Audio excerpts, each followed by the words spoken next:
Good morning, good morning, good morning. Good morning. Good morning. Good morning. Good morning. Good morning. Good morning. Good morning. Good morning. Good morning. Good morning. Good morning. I hope everybody is doing well today. I hope everybody is doing well today. We are broadcasting on our Facebook page and our YouTube at the same time. So good morning, good morning, good morning. Pastor Ben, we are going to have the talk back, but we'll do it on Facebook today, okay? Just want to make you aware. So good morning, everyone. I hope everybody is having a great and wonderful day. Um, I am having a decent day. I'm having a fantastic day, first of all, because I'm in it and I'm alive. But in terms of things going the way I need them to go, it's a decent day. I am dealing with an issue with my refrigerator, so I've had to unpack everything, put things in coolers, let it defrost, going through repair people. And so that was yesterday. And now into today, I'm dealing with the results. So excuse me for not being on right at 11 o'clock because I had to figure out some stuff there. But I want to say good morning to you, and I hope that you are having a great and wonderful day. I've been thinking about my yesterday as well. Um, One of the things from yesterday that came out of yesterday for me was look for the helpers, look for the signs, but also listen for the signs. Sometimes we say look for the signs, or sometimes we think that the signs that come to help us in our life are all visual, where for me, the signs that came were audible. They were people that interjected a cautionary word in my day. And I put up the picture on my Black Tabletop page because I tuned into what I heard said to me twice that day, which was to be careful driving, be careful on the road, be safe on the road. And I took that in and I said, okay, two people today have said that to me in two different spaces, in two different activities who don't know each other. Let me take that information in and let me be a little bit more careful about my day. I usually am a careful driver anyway. Most people think that I drive like their grandparents. So they don't like to be in a car with me often driving because I drive the speed limit. um, and so I said, let me be a little bit more careful today in my driving. And as I was doing that, I was being more conscious of who was on either side of me, of using my blinkers, of slowing down when I saw a person trying to speed past and cut in front of me, that kind of stuff. My last stop of the day, as I was finishing up my last stop of the day, and I was driving back home, probably about less than 2 miles from my house, there was a major car accident, and the vehicle had spun, and so it was horizontal to the road that it should have been on, and it was hit from both sides. It was hit from the back end and from the front end.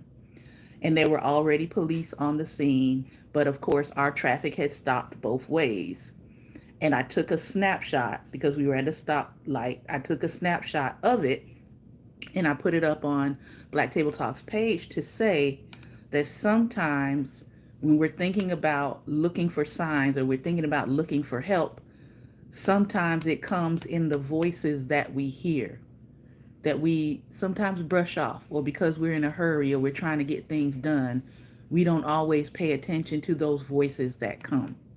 So that was my lesson that I sort of woke up with still on my mind today.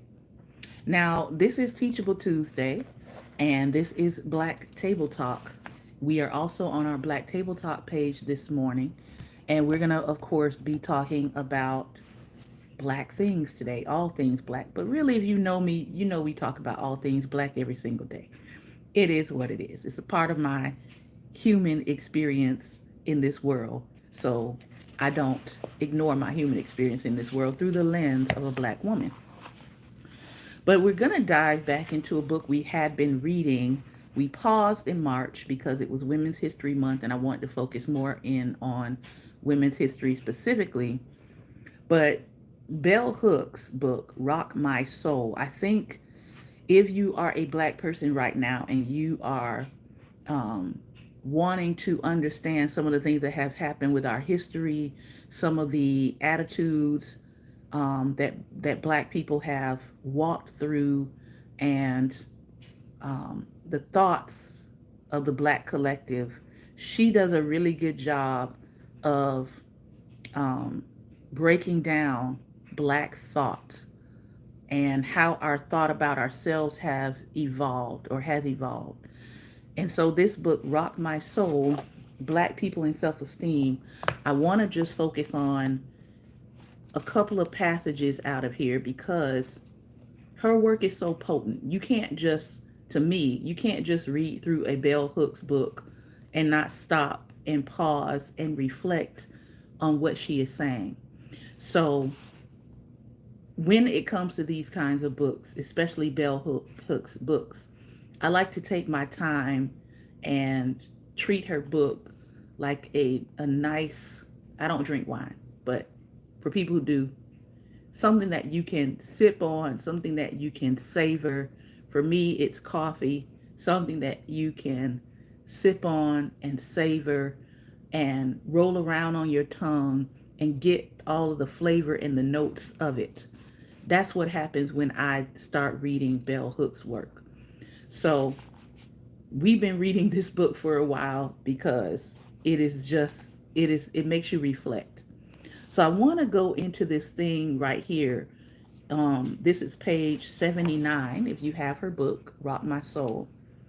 She's talking about, and this is probably what I'll title today's reflection, she's talking about the politics of self-reliance. And when I started reading this, I said, this is really where black people have returned to. And she nails it in terms of where it came from, what we were doing before that, and the fact that we're going to have to return to this politics of self-reliance. Now, I want to be clear that she wrote this in 2003. In 2003, she wrote this. This was before, and the Obama presidency years. This was before Biden, right? Um, and it's still applicable to right now. So let me dive into it, and then we'll talk a little. I'll give you my thoughts on it. I'm going to read you some poetry, and then I'm going to open it up for talkback, which will be on our Black Table Talk Facebook page. So if you aren't over there, you can meet us there in a few minutes, and we'll be doing the talkback over there. Okay? She says this: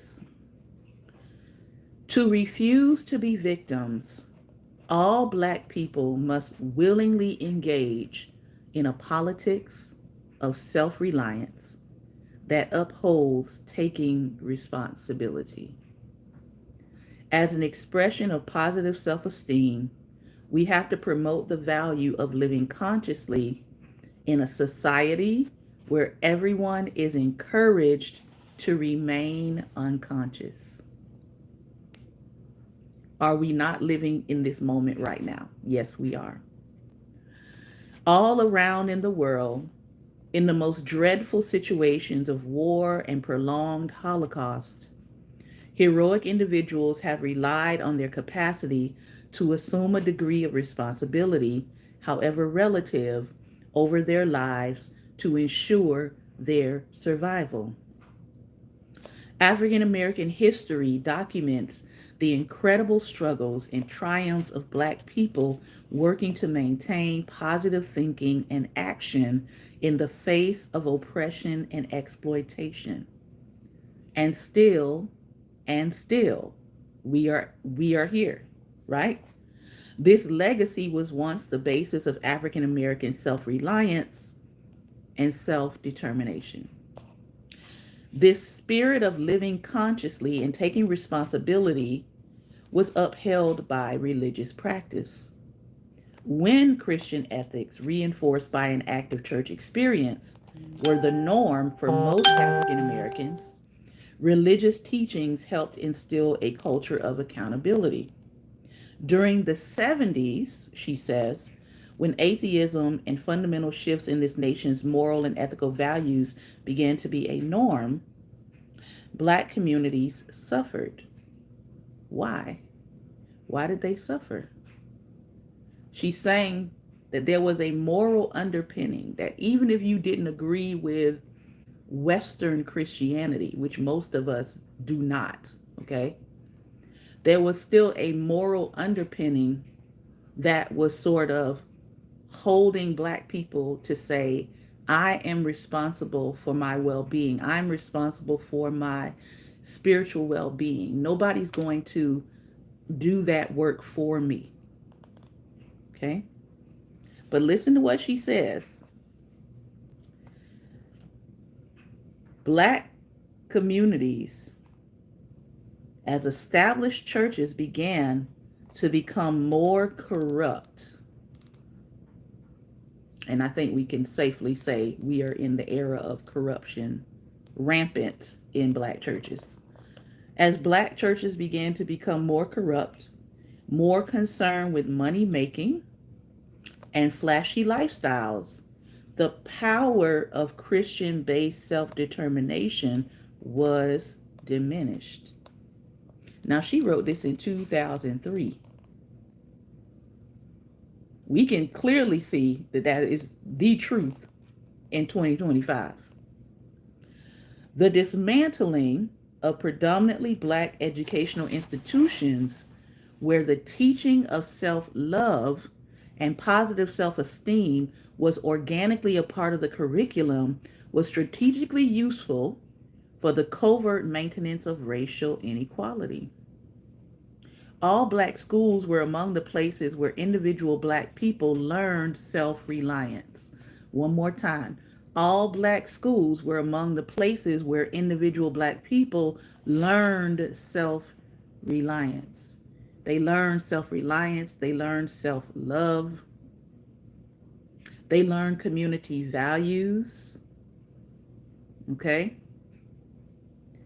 Integrated into a system that then de-emphasized the importance of free will while focusing on social determinism, many Black people felt psychologically destabilized. Clearly, the 19th and early 20th centuries' focus on racial uplift highlighted the necessity of self-esteem in ways that were soon forgotten in the post-civil rights period. During the militant years of Black Power, astute Black critical thinkers created a small body of literature focusing on self-determination. Poet and educator Haki Madhubuti, then named Don L. Lee, published his insightful treatise From Plan to Planet, Life Studies, The Need for African Minds and Institutions in the early 70s. He called on all African Americans to decolonize their minds and live consciously. Calling for personal and organizational development in the context of a Black nationalist perspective, he urged Black folks to become critical thinkers, to establish accountability and credibility, stating that it was important for us to create an atmosphere of security and love and exemplify that in everything we do.